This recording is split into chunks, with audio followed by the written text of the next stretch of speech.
Another part of the application that people spend a good amount of time on is the activities section.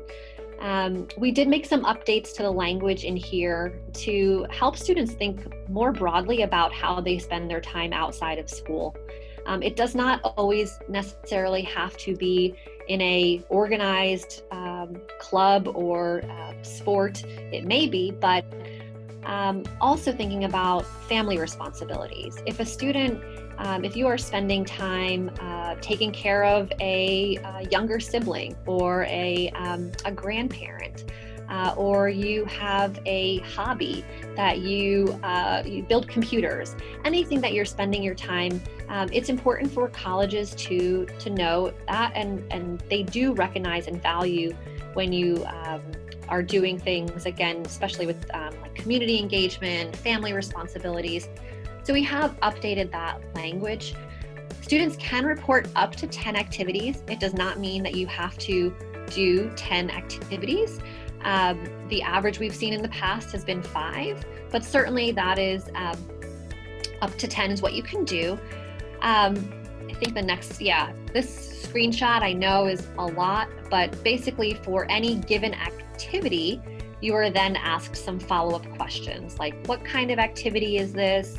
Can you talk about if you have a leadership role in this organization or activity? Can you describe it? What grade levels? And again, some of this I know can feel US centric. So just kind of talking this out, I think it's helpful for students to create their activities list outside of the Common App and then be able to input that into the application. There are questions that can get confusing, like the hours spent per week and the weeks spent per year. Nobody is looking for you to have the exact amount of time that you spend in an activity. It is perfectly normal and okay to estimate. But if you think just in simple terms, if you are playing a sport, do you play that sport for one season where maybe it's 10 weeks long?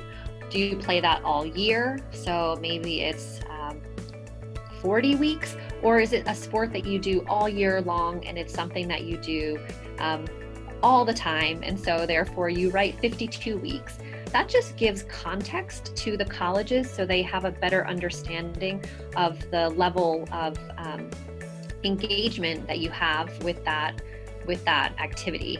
Also thinking about, sometimes people will put an activity, maybe they had a life-changing trip that they did, a service trip to another country. Maybe it was only 1 week long, but it was something that really has had an impact on who they are and their outlook and perhaps how they've chosen their major. So they're putting it in the activities section, but it was only 1 week of their life in grade 11, for example.